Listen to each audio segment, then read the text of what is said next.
تشریف فرما میرے مامی کی زینت و رونق معزز علماء اہل سنت معزز سامعین و سامعات السلام علیکم ورحمۃ اللہ تعالی وبرکاتہ۔ خیریت سے ہیں آپ لوگ؟ دیکھیے سبحان اللہ وغیرہ کہنا یہ تو آپ کی اپنی مرضی ہے، مگر یہ اٹھنے بیٹھنے کا ماحول بنانے سے مجمع میں انتشار پیدا ہوتا ہے، اور جس کو حضور کی محفل کے آداب پتہ نہیں یقین وہ انسان بڑا کم نصیب ہے۔ لہذا گزارش کرتا ہوں کہ اپنے بھائیوں سے دوستوں سے کہ تھوڑی دیر دل جمی کے ساتھ آرام کے ساتھ استقامت کے ساتھ بیٹھے۔ میں یہ سمجھ رہا تھا جدید دور آ گیا، نیا دور ہے، اب لوگ سیلف اسٹارٹ ہو گئے ہوں گے، مگر آپ کے یہاں بھی آ کے یہی دیکھ رہا ہوں کہ ابھی دھکا والا معاملہ، دھکا پلیٹ ہی معاملہ چل رہا ہے۔ ہمارے یہاں جلسے تو جوانی رہے، مگر کتنے لوگ یہ کہتے کہتے دنیا سے چلے گئے کہ کہو سبحان اللہ، مگر لوگوں کو آپ بھی کہنا پڑتا ہے کہ جتنا آپ اللہ کو یاد کرو گے اتنا ہی آپ کا اس کے ساتھ قرب بڑھے گا۔ ویسے اللہ کو ہم لوگ یاد بھی نہیں کرتے، حالانکہ لوگ یہ سمجھتے ہیں کہ مولانا لوگوں نے کہا ہے کہ بھئی کہہ دو سبحان اللہ، تو چلو کہہ دیتے ہیں، اس کا ہلکے اس کو لیتے ہیں، مگر علماء کوئی بات ویسے بھی ہلکی نہیں کہتے، اور اس کے بارے میں تو حضور فرماتے ہیں یہ سبحان اللہ زبان پر ہلکا ہے مگر میزان پہ بھاری ہو جائے گا۔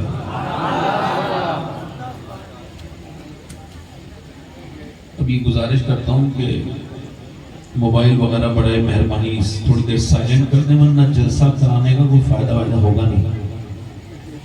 اگر آپ موبائل میں لگے رہیں گے تو سب آپ لوگ بھی نکالو تو اپنا اور خوب اپنے چلو بیٹھ کے ہی پہ دیکھتے ہیں جو بھی دیکھنا ہو نا، 5-10 منٹ جب تک آپ لوگوں کا دل نہ بھرے تب تک موبائل نکالو اور تب تک بیٹھو۔ لوگ تو اس قدر بیمار ہو گئے ہیں کہ باتھ روم تک میں وہ موبائل لے کے جاتے ہیں۔ یہ بیماری ہے، کھانا کھاتے وقت موبائل دیکھنا۔ ابھی جیسے میرا موبائل ہے تو جب میں کھانا کھاتا ہوں تو الگ رکھ دیتا ہوں، جب کوئی مجھ سے بات کرتا ہے تب بھی الگ رکھ دیتا ہوں، اور جب میری سوتا ہوں تب بھی اس کو سائلنٹ کر کے سوتا ہوں۔ تو یہ ابھی تک میں اپنے موبائل کا مالک ہوں، مگر جب میں اسے باتھ روم میں بھی نہ چھوڑوں یا یہ مجھے نہ چھوڑے، کوئی بات کرے تب بھی میں موبائل دیکھوں، تو اب یہ موبائل میرا مالک ہو گیا اور میں اس کا نوکر ہو گیا۔ مہربانی کریں تھوڑا سا وقت نکالیں اپنے لیے، آرام سے دیکھو بھائی، کوئی ہلہ گلا نہ کرو، آواز مجھے بڑی سخت اس سے دشمنی ہے، کسی باتوں سے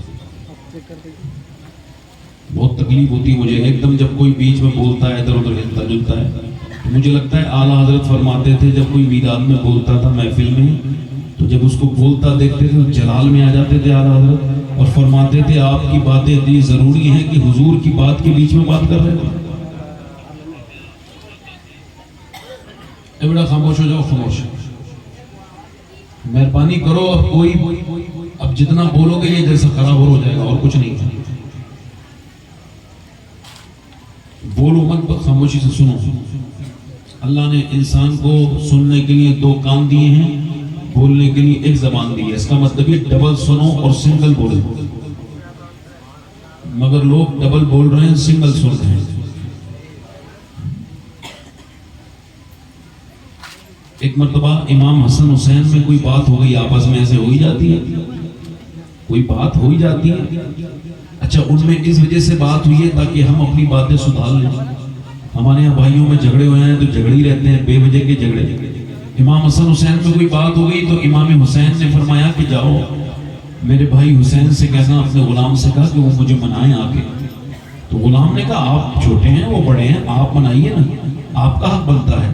فرمایا مجھے خبر ہے کہ میرا ہی حق بنتا ہے، مگر مجھے اپنے نانا کی حدیث یاد آتی ہے۔ میرے نانا نے فرمایا کہ جب 2 بھائیوں میں آپس میں کوئی بات ہو جائے تو جو پہل کرے منانے میں یا جو بولنے میں پہل کرے تو وہ جنت میں بھی اللہ اسے پہلے داخل کرے گا. تو میں اپنے بھائی سے پہلے جنت میں داخل نہیں ہونا چاہتا ہوں, میں چھوٹا ہوں, بعد میں جانا چاہتا ہوں ان کے پیچھے.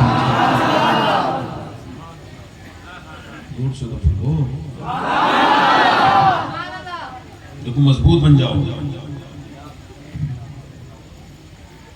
جب کوئی آپ کو برا بھلا کہے تو جواب نہ دو. نہیں, ہاں بالکل یہ گھمنڈ کی علامت ہے اپنی برائی سن کے جواب دینا. حضرت سیدنا بھائی عدیل بستامی کے پاس ایک یہودن عورت آئی اور آ کے بولی میرے کتے کی پونچھ اچھی ہے یا تیری داڑھی؟ تو آج کل کا کوئی حضرت ہوتا تو جھگڑا لے کے ڈنڈا لے کے دوڑتا اس کے پیچھے. میری داڑھی کی توہین کر رہی ہے, تو یہ بتا میرے کتے کی پونچھ اچھی ہے یا پھر تیری داڑھی؟ آپ کی آنکھوں میں آنسو آئے, فرمایا اللہ اگر مجھے بخش دے تو میری داڑھی اچھی ہے, اور اگر اللہ مجھے نہ بخش دے تو پھر تیرے کتے کی پونچھ اچھی ہے. آگے بڑھی اور جا کے بولی جب امتی کے اخلاق کا یہ عالم ہے تو پھر نبی کے اخلاق کا عالم کیا ہوگا؟ جواب نہ دیا کریں, آگے نکل جایا کریں. واصف علی واصف فرماتے ہیں لمبے مسافر جانے والے, ہاں کوئی شریعت کی بات ہو تو جواب دیں. جب آپ کے اوپر کوئی بات کرنے لگے تو بالکل نہ بولیں, یہ بالکل ٹھیک بات نہیں. جب کوئی بدتمیزی کرتا ہے تو وہ آپ کو اپنے معیار پہ لانا چاہتا ہے, آپ کو اس کے معیار پہ آنا نہیں ہے. ایک بندہ گزر کے جا رہا ہے اور جو سور ہے وہ گندی نالی میں اس نے اس کے اوپر چھینٹ دے دیے. اب وہ کیا کرے گا؟ یا تو وہ ایسے ہی 2-3 چھینٹوں کے ساتھ نکل جائے یا پھر اترے اسی گندی نالی میں. تو کیا کرے گا سمجھدار آدمی؟ وہ تو آگے نکل جائے گا نا. تو ہمارا کام یہی ہے کہ جب کوئی مسئلہ ہو تو بس معاف کرو اور آگے نکل جاؤ. اپنی زیادہ صفائی دینے سے بھی انسان بیکار ہو جاتا ہے نا اپنی زندگی میں. ہمارے قبلہ بیٹھے ہیں شہباز کلکتوی صاحب, اور بڑے ہی پرانے اور مجے ہوئے شاعر, اور جن کو میں تقریباً 15-16 سال سے جانتا ہوں. جناب شرف الدین شرف جون پوری با اخلاق انسان ہیں, بڑے نیک انسان ہیں. اللہ ان کو بھی مدینہ دکھائے, اور جو مدینے جا رہے ہیں ان کو میری طرف سے مبارکباد. سرمد بھائی جا رہے ہیں اور ہمارے حضرت جا رہے ہیں. اللہ کا شکر ہے کہ میں بھی مدینے جا رہا ہوں اور اسی ہفتے میں جا رہا ہوں. اچھا میں مدینے خوب جاتا ہوں, اس کی وجہ معلوم کیا ہے؟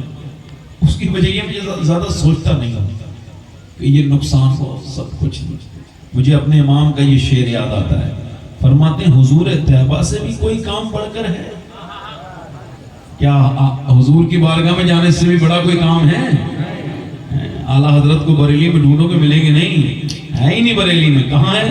ہمیں ہے رضا تیرے دل کا پتہ چلا وہ مشکل, در روضہ کے مقابل وہ ہمیں نظر تو آیا. یہ نہ پوچھ ارے اے خدا کے بندو کوئی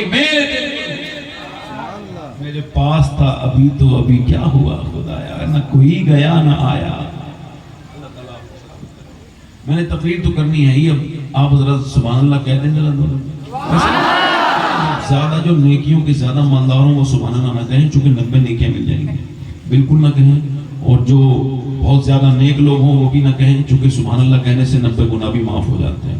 ہاں جو ہلکے پھلکے لوگ ہوں, میری طرح گنہگار لوگ ہوں, وہ ذرا زور سے پڑھیں سبحان اللہ. اب یہ پیٹرن بدلنا پڑ رہا ہے بولنے کی. 2-3 شعر پڑھ دیتا ہوں. امام حسین کا مہینہ ہے. ویسے تو جب مدینہ ان کا ہے تو سارا ہر مہینہ ان کا ہے. ارے جنت کے وہ مالک ہیں, جنتی جوانوں کے سردار ہیں. سماعت کریں. دین محمدی کا اجالا حسین ہے,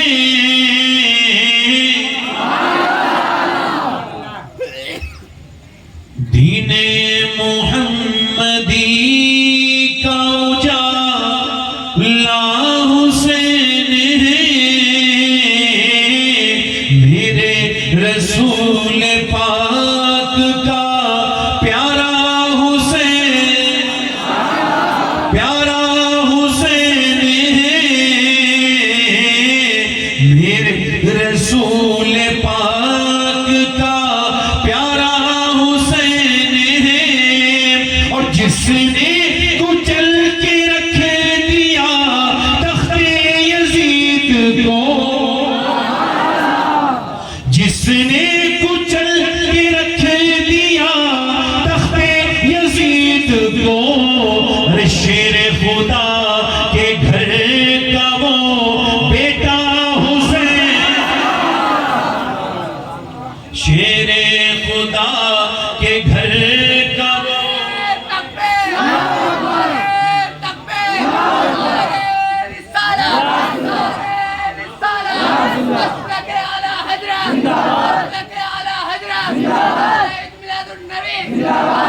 شعر پھر پڑھ رہا ہوں، سمجھاؤں گا نہیں، سمجھانے سے شعر جو ہے نا بات بن جاتی ہے، اور پھر بات ہو گئی تو شعر کس بات کا؟ سرمد بھائی آپ تو شاعری کرتے ہیں، ایک شعر سنیے۔ اس دور کے یزید سے سنی کو ڈر نہیں،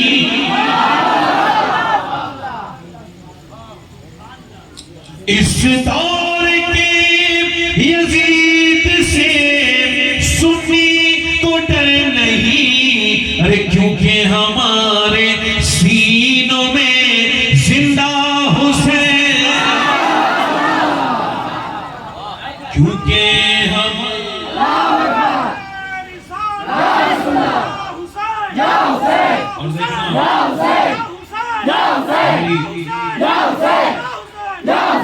میری پیشن گوئی دیکھنا، لوگ اپنے بزرگوں سے جب آگے بڑھیں گے، کچھ پڑھے لکھے لوگ، تو آگے آگے وہ یزید کی حمایت شروع کر دیں گے۔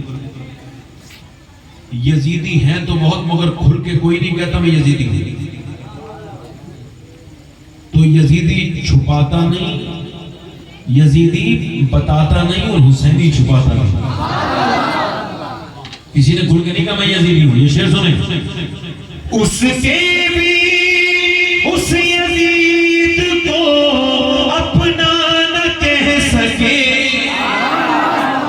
اس کے بھی اس یزید کو اپنا نہ کہہ سکے، اور دنیا یہ کہہ رہی ہے ہمارا حسین۔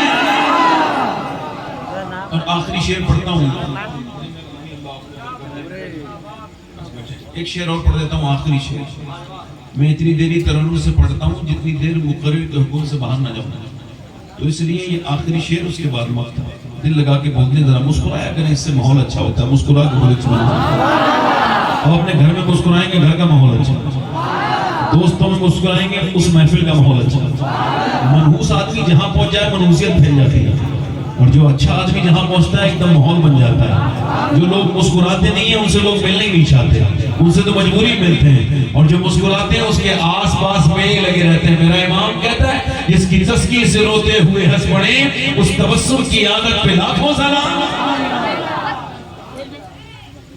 پٹنا ہی ہے وہ سینہ جس میں نہیں حسین،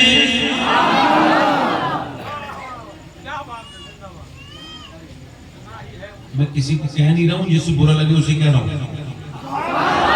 پٹنا ہی ہے وہ سینہ جس میں نہیں حسین، ہم عاشقوں کے سینوں میں آقا حسین ہے، عاشقوں کے سینوں میں، اور خوف یزیدیت ہو شفاعت کو کس لیے، دادا ہے اس کے غوث تو نانا حسین ہے۔ اس تقریر میں اپنی شروع کروں۔ دیکھو بھائی، یہ ہو سکتا ہے کہ میری ایکو کم کرے بھائی، ابھی آپ کے سامنے شعراء آئیں گے، آپ نے خوب پیسے ان کو دینے، مگر آپ مجھے اگر دینا چاہتے ہو تو میں منع تو نہیں کرتا، مگر بیٹھ کے سنیں گے تو زیادہ اچھا لگے گا۔ اب بار بار یہ دکانداری رہے گی شروع تو پھر بات آدمی نہیں کر پائے گا، اس لیے بیٹھ جاؤ۔ دیکھو بھائی، یہ ہو سکتا ہے یہ میری زندگی کی آخری تقریب شروع ہو رہی ہے۔ دیکھو ہنسنا نہیں ہے، صرف مسکرانے کو کہا گیا ہے۔ ہنسنا اس سے دل مردہ ہوتا ہے۔ کیا ہوتا ہے وہ؟ میری اتنی بہنیں بیٹھی ہیں، میرے بھائی بیٹھے ہیں، اس بچے کو آپ ایک جگہ بٹھا لو،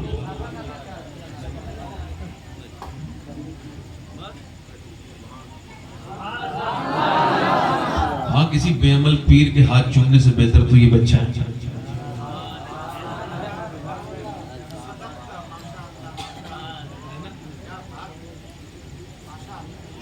اب میں اپنی بات شروع کر رہا ہوں۔ ہو سکتا ہے میرے بھائی یہ میری زندگی کی آخری تقریر کنٹینیو ہو رہی ہو، اس کے بعد زمانہ مجھے سن نہ سکے، ایسا ہو سکتا ہے؟ آپ کہہ دو ہاں ہو سکتا ہے، کہہ دو بھائی اس میں کوئی گالی نہیں ہے، اور آپ کے کہنے سے مجھے موت نہیں آئے گی جب تک میرا وقت نہیں ہوگا۔ مولا علی نے کبھی محافظ رکھا ہی نہیں، کوئی آپ نے حفاظتی دستہ اپنے ساتھ رکھا نہیں۔ لوگ کہتے تھے اتنے دشمن ہیں پھر ایک بھی آدمی نہیں رکھتے آپ اپنی حفاظت میں۔ فرماتے تھے موت خود حفاظت کرتی ہے جب تک اس کا وقت نہ آ جائے۔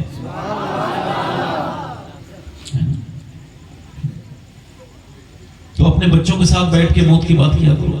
مولا کائنات کبھی اپنے بستی میں نہیں بیٹھتے تھے، آپ قبرستان میں جا کے بیٹھتے تھے۔ کوفے میں آپ نے گھر قبرستان کے برابر بنایا تھا، میں نے دیکھا ہے آج بھی ویسے ہی ہے۔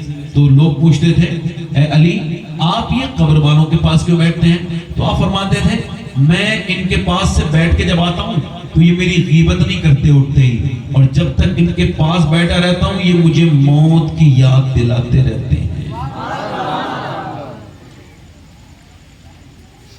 اگر یہ ہو سکتا ہے کہ میری زندگی کی آخری تقریر ہو تو میرا کوئی بھائی ایسا بیٹھا ہوگا جو آج اپنی زندگی کی آخری نصیحت سن رہا ہو۔ کوئی میرا دوست، کوئی میرا بھائی، میری بہن میں کوئی میری بیٹی، کوئی میری بچی، کوئی میرا دوست، کوئی میرا بھائی، میں آپ کے لیے دعا کرتا ہوں اللہ آپ کو لمبی عمر دے، مگر پھر بھی ایک منٹ کے لیے مان لیجئے ہو سکتا ہے کہ موت آپ کو یا مجھے کسی کو توبہ کا موقع نہ دے، اور توبہ کا موقع موت دیتی ہی نہیں ہے۔ لقمان حکیم نے کہا تھا اپنے بیٹے سے بیٹے روز کے روز توبہ کرنا، کیونکہ موت توبہ کا موقع نہیں دیتی۔ موت انسان کو پلک جھپکنے کا موقع نہیں دیتی۔ انسان کو جب موت پکڑتی ہے تو کیسے پکڑتی ہے بتاؤں؟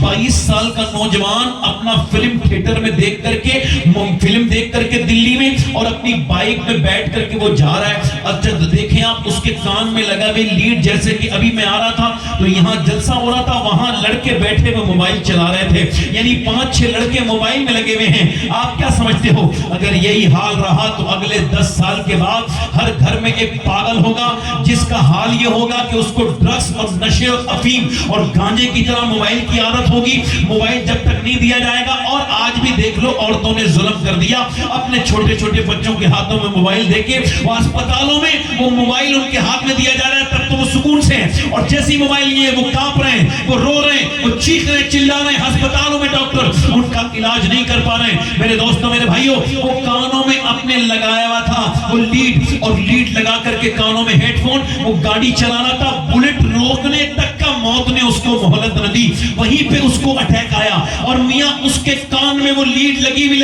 وہیں پہ اس بلٹ روک بھی نہیں پایا، گر گئی۔ اور وہ جو نوجوان تھا 22 سال کا، جس نے کبھی سوچا نہیں ہوگا کہ فلم سے نکلنے کے بعد میں اپنے گھر نہیں جاؤں گا، بلکہ پوسٹ مارٹم ہاؤس میں میرا یہ بدن جو بڑا مضبوط نظر آتا ہے اس کو چیر دیا جائے گا گلنڈر سے، اور پھر اس کے اندر موٹے موٹے ٹانکے لگائے جائیں گے، اور اس کے بعد پھر مجھے قبر کے اندر ڈال دیا جائے گا۔ اب مجھے بتاؤ جو ایک گندی فلم سینما ہال میں دیکھ کر کے مرا ہے اور گانا سن سن کے مرا ہے، کیا وہ قبر میں جا کر کے اتنی ہمت کہاں سے لائے گا کہ جیسے ہی میرے نبی تشریف لائیں گے تو وہ کیسے نظر اٹھا کے حضور کو دیکھے گا؟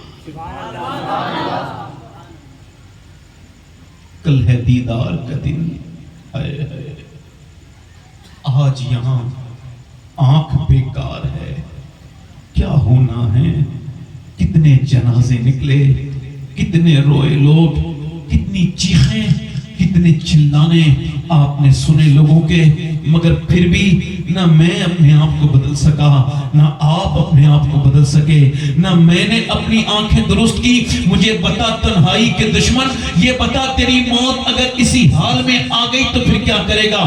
سیدنا شیخ محی الدین عبد القادر جیلانی غوث العظم بڑے پیر دستگیر ارشاد فرماتے ہیں، میری تقریر کی سب سے اچھی بات یہ ہو سکتی ہے، آپ فرماتے ہیں کہ موت انسان کو حال بدلنے کا موقع نہیں دیتی۔ میرے ساتھ دوہراؤ بات، موت انسان کو حال بدلنے کا، یعنی جب فرشتہ آتا ہے تو انسان کہتا ہے ایک دن کی مہلت چاہتا ہوں توبہ کرنے کی. وہ کہتا ہے تو نے سارے ایام ضائع کر دیے, سارے ایام تو نے تباہ کر دیے. وہ کہتا ہے کچھ گھنٹوں کی مہلت. جب فرشتوں کو دیکھتا ہے کہتا ہے نہیں نہیں, تو نے ساری ساتیں تباہ کر دی, تو نے سب کچھ ضائع کر دیا. اب تجھے 1 منٹ کا موقع نہیں ملے گا. اب وہ آنکھیں پھاڑ پھاڑ کے حسرت کے ساتھ فرشتے کو دیکھتا ہے اور اسی سخت حالت میں اس کی موت واقع ہو جاتی ہے. اس کو موت توبہ کا موقع نہیں دیتی. میرے غوث اعظم فرماتے ہیں موت انسان کو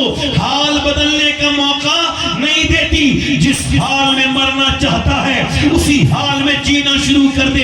اس حال میں مرنا چاہتا ہے, اگر تو بے نمازی ہے تو تیرے لیے بری خبر یہ ہے کہ تو بے نمازی مرے گا. اور میرے نبی فرماتے ہیں جب بے نمازی مرے گا اتنی پیاس لگے گی اگر 7 سمندر کا پانی وہ پی لے تو اس کو پیاس اس کی بجھے گی نہیں. جو اپنے رب کے سامنے جھکتا نہیں تھا, جس نے دنیا میں آ کر دنیا میں لگ گیا تھا. حضرت حذیفہ فرماتے ہیں نبی پاک نے مجھ سے کہا آ حذیفہ ذرا غربا کے دیکھنے آتے ہیں, غریبوں کو دیکھ کر کے آتے ہیں. میں حضور کے پیچھے پیچھے جا رہا ہوں, دیکھو سرکار کس کو غریب فرما رہے ہیں. کہتے ہیں میں گیا تو میں نے جا کے دیکھا حضور قبرستان میں گئے, فرمایا دیکھ یہ غریب ہیں, ان سے کوئی ملنے نہیں آتا, ان کی قبر کی تنہائیوں کو دیکھ. اور میرے دوست میرے بھائی تو نے اس کو نہیں دیکھا کہ کتنے لوگ تیرے میرے گھر سے نکل کے مر کے قبروں میں چلے گئے اور تو سب جھگڑوں میں لگا ہوا ہے. ہائے یہ جھگڑے مجھے برباد نہ کر دیں, ہائے میری بربادی اس کے ساتھ نہ ہو جائے.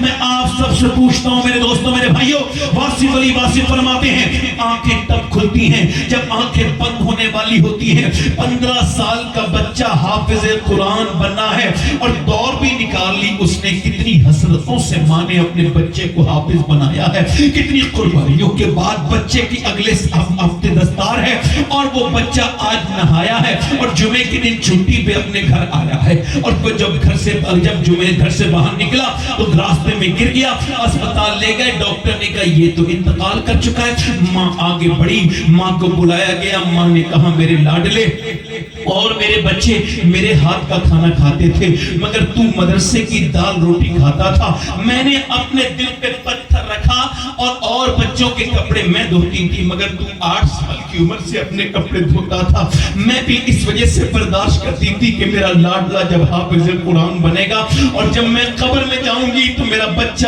اگر قرآن کی ایک آیت بھی پڑھ دے گا تو میری قبر میں اچھالا ہو جائے گا, میرا اللہ مجھے معاف کر دے گا. مگر میرے لاڈلے تو نے اپنی ماں کو کیسا درد دے دیا. باپ آگے بڑھ کے کہتا ہے میرے حافظ قرآن, میرے بیٹے, میرے لاڈلے, مجھے یہ بات یقین تھا کہ جب تو میرا جنازہ پڑھائے گا تو اللہ مجھے ضرور بخشے گا, مگر تو نے یہ کیسی کمر توڑ دی میری. اے میرے بیٹے یہ تو کیا کر کے چلا گیا. اس کی بات بالکل صاف ہے, ظاہر ہے, باہر ہے. اچانک کی موتیں دنیا کو بتا رہی ہیں کہ دیکھ جوانوں کی لاشیں نکل رہی ہیں اور بوڑھے کھانستے ہوئے رہ جا رہے ہیں. اپنے موبائل سے اپنی چھٹی کر لے, اپنا پیچھا چھڑا لے. آنکھوں کا گنہگار قیامت کے دن کس سے گواہی دلوائے گا جب زبان پہ تو تالا لگ جائے گا. زبان تو بولے گی ہی نہیں, یہ ہاتھ خود بولیں گے جو ان سے لکھوایا ہے, یہ آنکھیں خود بولیں گی جو ان سے لکھوایا ہے. آج تیرے دل میں میری تقریر کا اگر اثر نہیں ہو رہا ہو تو نوجوان جا کے سجدہ کرنا اور رونا, کہنا مالک کیا بات ہے جو مجھے آخرت کی باتیں, یہ جو 50-60 سال کی زندگی میں میں نے آخرت کی زندگی کو بھلا دیا جو کہ اصل زندگی ہے. یہ دنیا چھوٹی ہے, متاع دنیا قلیل بہت چھوٹی ہے, اس کی کوئی رونق نہیں, اس کا کوئی مزہ نہیں, اس کا کمال کو زوال ہے, اس کے عروج کو زوال ہے. میرے دوست میرے بھائی ایسے نہ مرنا کہ تیری ماں تجھ سے ناراض ہو جائے, بلکہ ایسے مرنا کہ تیرا رب تجھ سے راضی ہو جائے. ایسی موت نہ مر کہ لوگ تجھے کلمہ یاد دلائیں تو پھر بھی تجھے کلمہ یاد نہ آئے, بلکہ ایسی موت مر کہ لوگ تجھے دیکھ کے کلمہ یاد کر لیں. ایسا نہ مرنا کہ تیرے ماں باپ تجھ سے ناراض ہوں, ایسا نہ مرنا. ایک صحابی رسول کے پاس حضور تشریف رکھتے ہیں اور خبر یہ ہے کہ اس کی روح نہیں نکل رہی ہے. سرکار فرماتے ہیں کیا بات ہے, تو ماں کو بلایا جاتا ہے. حضور پوچھتے ہیں کیوں ناراض ہو اپنے بچے سے جو تیرا اللہ بھی اس بچے سے ناراض ہے. حالانکہ وہ صحابی علقمہ بڑا جہاد کرتے ہیں, بڑے صدقات کرتے ہیں, اور ایک صحابی کے قدموں کی دھوبن کے برابر نہ میں ہوں نہ آپ. آج اپنے پیروں کے سہارے اپنے ماں باپ کو چھوڑنے والوں، پیر کو ساتھ میں دفن کر لو گے نا قبر میں، تب بھی جہنم میں جاؤ گے۔ اگر تمہارے ماں باپ تم سے ناراض ہے تو یاد رکھنا اس بات کو، کوئی تمہیں بچا نہیں سکتا۔ ماں سے پوچھا کیوں ناراض ہے؟ معلوم ہے کیا کہتی ہے؟ معلوم ہے کیا کہتی ہے؟ یا رسول اللہ، یہ اپنی بیوی کو مجھ سے زیادہ عزت دیتا ہے۔ کیا دیتا ہے؟ بولو کیا بات ہے، بولو جلدی بولو، کیا کرتا ہے؟ او بیویوں کے غلاموں، تمہاری دنیا تو برباد ہوئی ہے، تمہاری آخرت بھی برباد ہے۔ او تم پہ لعنتیں ہوں بیویوں کے غلاموں، تم اپنی ماں کے دل دکھانے والوں، ماں کو ماننے والوں، ماں کے اوپر ہاتھ اٹھانے والوں، ظالموں، تم پر لعنتیں ہوں خدا رسول کی کہ تم نے اپنی ماں کو ناراض کیا ہے۔ تمہیں پتا ہے ماں کا مرتبہ کیا ہے؟ تمہیں خبر ہے ماں کا مرتبہ کیا ہے؟ میرے نبی پاک نے ایک واقعہ بیان کیا پچھلی امتوں کا۔ بنی اسرائیل میں جریج نام کے ایک اللہ کے ولی ہیں اور بہت اللہ کی عبادت کرتے ہیں۔ ان کی ماں ان سے پاس گئی ہے، بخاری مسلم میں روایت ہے، ان کی ماں نے جا کر کے آواز دی، نماز پڑھ رہے ہیں۔ ایک دن اب وہ سوچ رہے ہیں نماز جواب دوں یا اللہ جواب دوں کہ نہیں دوں۔ ماں چلی گئی، دوسرے دن آئی، پھر نماز میں ہے، پھر پھر ان کی ماں آواز دے رہی ہے، یہ کہتی ہے اللہ میں تیری نماز پڑھ رہا ہوں، جواب دوں کہ نہیں دوں؟ اور پھر تیسری مرتبہ آواز دے رہی ہے ماں، تیسرے دن پھر بھی انہوں نے کوئی جواب نہیں دیا۔ تو ماں نے کہا جا تجھ سے اللہ ناراض ہو، اور فرمایا ماں نے بددعا میں یہ کہا کہ جب تک تو کسی فاحشہ عورت کے ہاتھوں تجھے کوئی تہمت نہ لگے، تجھے تہمت نہ لگے، کیا میں تجھے تہمت کی بددعا کرتی ہوں؟ یہ کہہ کے ماں چلی گئی۔ کچھ دنوں کے بعد حاسدین ہر آدمی کے ہوتے ہیں، ان کے حاسدوں نے ایک مشورہ کیا، ایک عورت کو انہوں نے جو ہے وہ سیٹ کیا اور وہ چرواہے سے اس نے زنا کیا اور پھر اس کا الزام ان کے اوپر دھر دیا۔ لوگ آ کے ان کو نکالنے لگے شہر سے۔ انہوں نے کہا شہر سے تو نکل جاؤں گا مگر تمہارے ساتھ بھی جاؤں گا میں، مگر مجھے پہلے میری ماں کے پاس لے چلو۔ ماں کے پاس گئے، جا کے بولے میری ماں تو مجھ سے ناراض ہے، میری غلطی کو معاف کر دے۔ ایک عورت نے جو تو نے بددعا دی تھی وہ پوری ہو گئی، عورت نے میرے اوپر الزام لگا دیا۔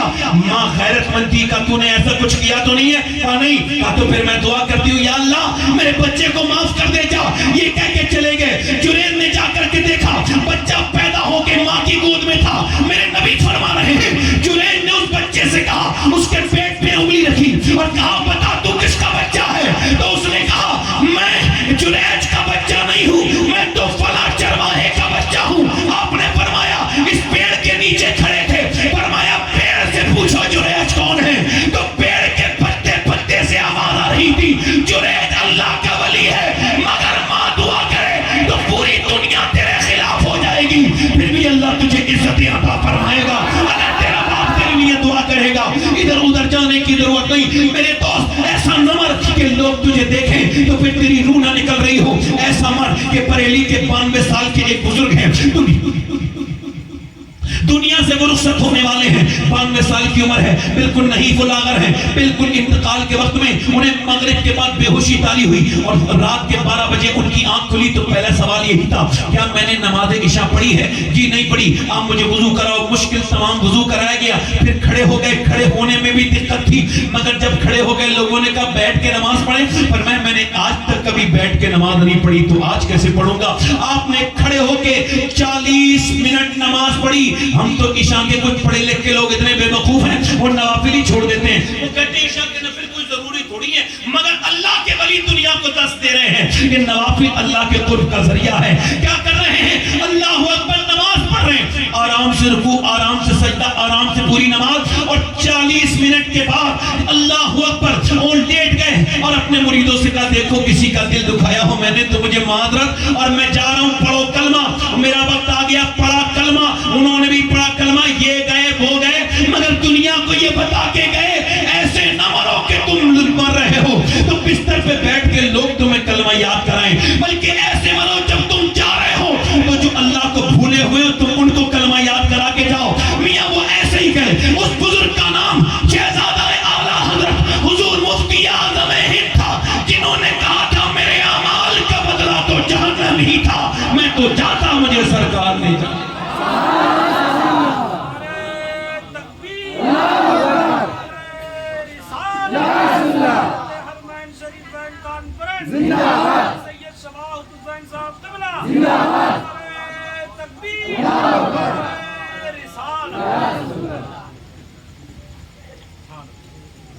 دل لگ رہا آپ لوگوں نے؟ یہ امام حسین کا مہینہ، میں کہتا ہوں حسین دنیا کو ملے کیسے؟ یہ بتاؤ، جب میری بہنیں، میری بیٹیاں جو ناچ رہی ہیں اپنے گھروں میں، کیا ان کے گھر میں کوئی نیک بچی پیدا ہو سکتی ہے؟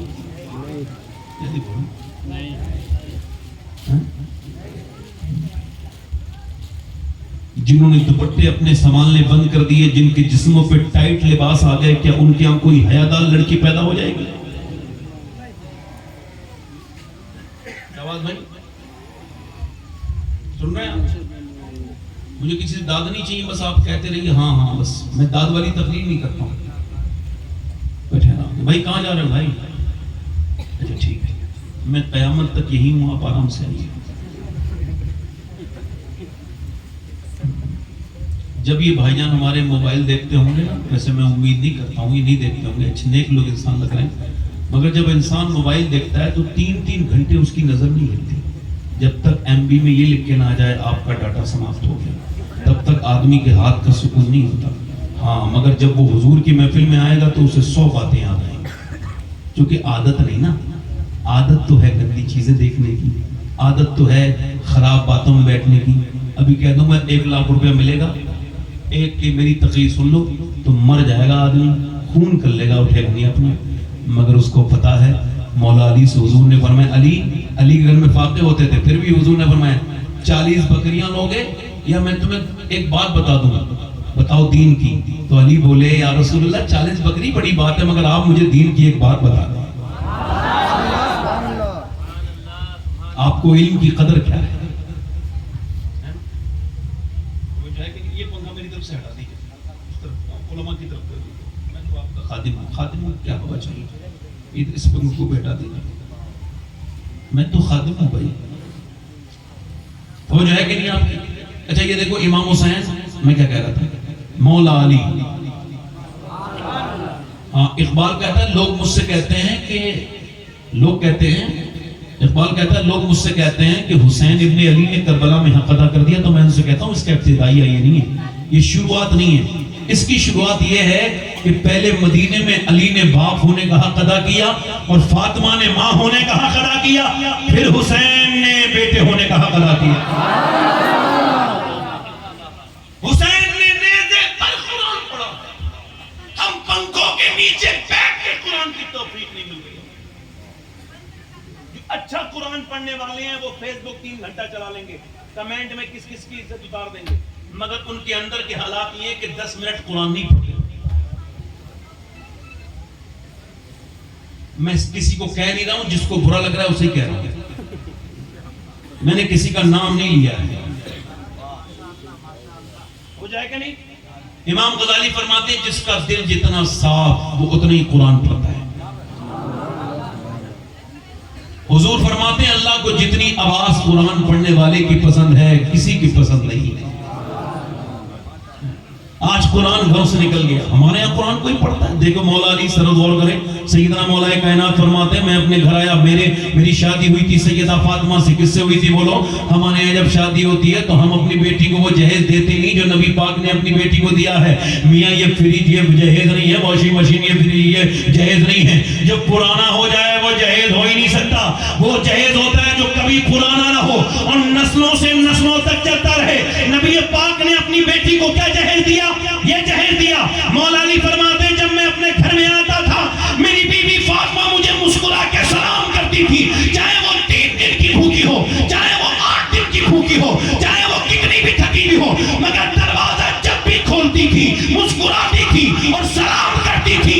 یہ نبی نے انہیں اخلاق سکھائے تھے۔ خدا کی قسم ساری دنیا کے میاں کے تعویذ ایک طرف اور حضور کی بیٹی کا اخلاق ایک طرف۔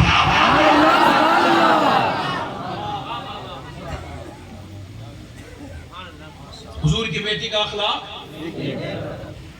حضور کی بیٹی کا اخلاق ایک طرف، توجہ ہے کہ نہیں؟ حضور کی بیٹی کا اخلاق ایک طرف میری طرف دیکھو، مولا علی کہتے ہیں میری شادی ہوئی، اچھا کہتے ہیں جب میں اپنے کمرے میں داخل ہوا اپنی بیوی کے پاس گیا تو میں اپنی بیوی کو دیکھ کے رونے لگا، تو انہوں نے کہا کیا آپ کو یہ شادی پسند نہ تھی جو آپ روتے ہیں؟ میں نے کہا نہیں فاطمہ بات یہ نہیں ہے۔ کہا تو پھر کیوں روتے ہیں؟ فرمانے لگے میں حضور کی تربیت میں مجھے رشک آتا ہے اور آپ کی اس حالت پر مجھے رشک آ رہا ہے کہ نبی پاک کی بیٹی، دونوں عالم کے مالک و مختار کی بیٹی شہزادی، حضور کی بیٹی، اللہ اکبر، خاتون جنت کا حال۔ فرماتے ہیں میں یہ سوچ رہا ہوں کہ جب کوئی لڑکی دلہن بنتی ہے تو دل میں ارمان ہوتے ہیں کہ جب وہ دلہن بنے تو ایک جوڑی نیا کپڑا پہنے، مگر دیکھ رہا ہوں نہ تو آپ کے چہرے پہ کوئی شکن ہے نہ آپ کے ہونٹوں پہ کوئی شکوہ ہے، مگر آپ جس کپڑے میں دلہن بنی ہیں اس میں 17 فیمد لگے ہوئے ہیں، کتنی صبر والی ہیں آپ۔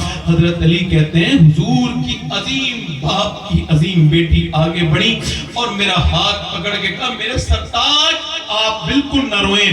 میرے ابا نے جب رخصت کیا تھا تو فرمایا تھا فاطمہ اللہ کپڑوں سے راضی نہیں ہوتا، اللہ تو سجدوں سے راضی ہوتا ہے میری بیٹی۔ حضرت علی کہتے ہیں دنیا کے میاں بیویوں میں جھگڑا یہی تو ہوتا ہے، یہ نہیں لائے اور وہ نہیں لائے، اور میں نے فاطمہ سے پوچھا پوری زندگی گزر گئی کبھی آپ نے مجھ سے کچھ مانگا نہیں، کیوں نہیں مانگتی آپ مجھ سے کچھ؟ تو سیدہ نے کہا اے میرے سرتاج علی مجھے میرے ابا نے یہ سکھایا ہے کہ اب مجھے اللہ کے علاوہ کسی اور سے مانگنے میں شرم آتی ہے۔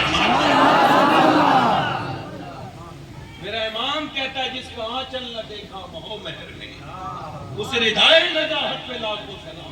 خون خیر الرسول سے ہے جس کا خمیر، اس کی بے لوث طینت پہ لاکھوں سلام۔ سیدہ زہرا طیبہ طاہرہ جان احمد کی راحت پہ لاکھوں سلام۔ آؤ سلام کریں اس کے آستانے کو، حسین پال کے جس نے دیا زمانے کو۔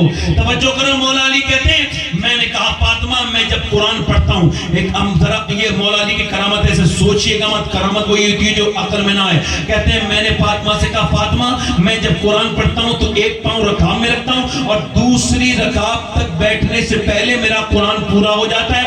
میں ایسا قرآن پڑھتا ہوں حضور کی برکتوں سے، سرکار میرے سرکار دو عالم صلی اللہ علیہ وسلم کی برکتوں سے۔ تو سیدنا مولا علی نے خاتون جنت سے پوچھا آپ کیسا قرآن پڑھتی ہیں؟ اب توجہ کرو، امام حسین نے نیزے پہ قرآن پڑھا ہے، اب یہاں توجہ کرو ذرا، امام مولا علی فرماتے ہیں میں ایسا قرآن پڑھتا ہوں آپ، تو سیدہ نے فرمایا میں چکی چلاتی ہوں اور اس کے اندر دانے رکھتی ہوں اور پھر چکی کو راؤنڈ میں گھماتی ہوں، فرماتی ایک چکر پورا نہیں ہوتا کہ نبی کی بیٹی فاطمہ کا قرآن پورا ہو جاتا ہے۔ تو جب باپ ایسا قرآن پڑھے اور ماں ایسا قرآن پڑھے تو بیٹا اگر نیزے پہ چڑھ کے قرآن پڑھے تو حیرت کی بات کیا ہے؟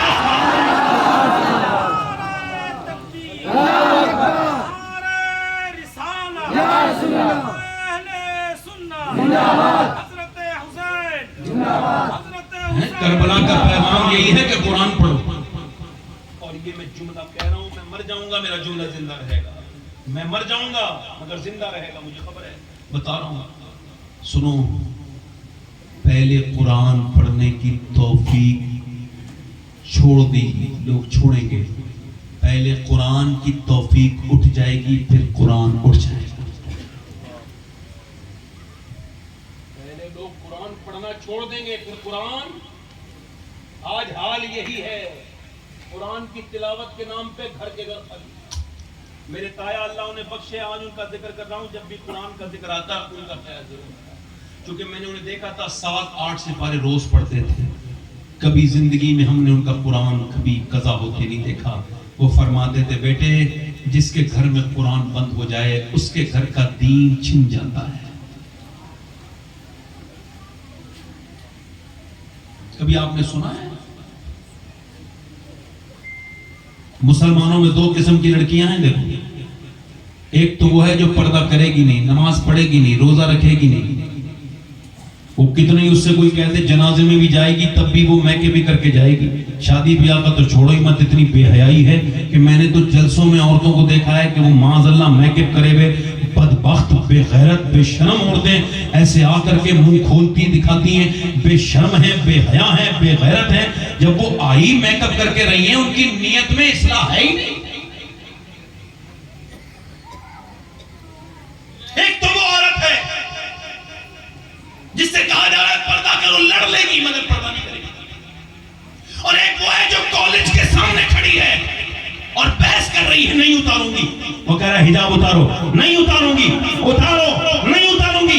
یا پھر امتحان نہیں دینے دیں گے، یا تیری مرضی ہے دینے میں دینے مت دے. یا پھر جا یہاں سے. اس نے اٹھایا اس کا ایگزام پیپر، اس کے منہ پہ پھینک کے مارا، لے اپنے پاس رکھ. میں تیری بات ماننے دنیا میں نہیں آئی، میں تو آمنہ کے لال کی بات ماننے دنیا میں آئی.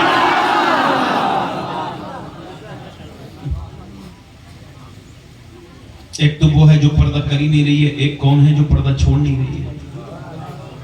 6 سال کی بچی قرآن پڑھ رہی ہے مدینے میں. کہاں پہ بولو؟ جلدی بولو کہاں پڑھ رہی ہیں؟ جلدی بولو کہاں پڑھ رہی ہیں؟ مدینے میں قرآن پڑھ رہی ہیں. پڑھتے پڑھتے پڑھتے پڑھتے سر سے دوپٹہ نیچے کو آ گیا. جیسی دوپٹہ نیچے آیا ہے، والدہ کام کر رہی ہیں، آئیں آ کر کے سر پہ دوپٹہ رکھ دیا. پردہ دار اپنی بیٹیوں کو بنانا چاہتے ہو، اپنی ناک کٹنے سے بچانا چاہتے ہو، اپنی گھر کی عزت لٹنے سے بچانا چاہتے ہو، تو 6 سال کی بچے بھی کوئی پردہ تو فرض نہیں، مگر ایسے کر کے آ کے ماں نے سر پہ دوپٹہ رکھا. معلوم ہے یہ ماں کون ہے؟ یہ وہ ماں ہے کہ خدا کی قسم اتنی برکتوں والی ماں دوسری کوئی نہیں ہے. یہ حسین کی بھی ماں ہے، حسن کی بھی ماں ہے، زور سے بولو. یہ زین العابدین کی بھی ماں ہے، امام جعفر کی بھی ماں ہے، باقر کی بھی ماں ہے، امام موسیٰ کاظم کی بھی والدہ ہے، یہ غوث اعظم کی بھی والدہ ہے، یہ معین الدین چشتی کی بھی والدہ ہے، یہ نظام الدین محبوب الہی کی بھی والدہ ہے، یہ مختوم اشرف جہانگیر سمنانی کی والدہ ہے. اور میرے نبی نے فرمایا میری بیٹی فاطمہ تیرے مرتبے کا حال یہ ہے کہ جو مہدی آئے گا، جو حضرت عیسیٰ جس کے پیچھے نماز پڑھیں گے، وہ بھی تیرا ہی بیٹا ہوگا، تیری نہیں. حضور کی بیٹی نے سر پہ دوپٹہ کس کے رکھا؟ اپنی بیٹی سیدہ زینب. اس کا مطلب یہ ہے کہ اگر بچیوں کو پردے دار بنانا چاہتے ہو تو میں نے ایک صاحب سے کہا تھا آج سے تقریباً 12 سال پہلے، تمہاری بیٹی جینس پینٹ پہن رہی ہے، حرام ہے، پہنا رہے ہو، اور 10 سال کی ہو گئی، سمجھاؤ. تو مجھ سے ناراض ہو گیا. اپنا کام کرو میاں، یہ وہ ہے. بہت جب ناراض ہوا تو میں کچھ نہیں بولا، میں آ گیا. مگر پھر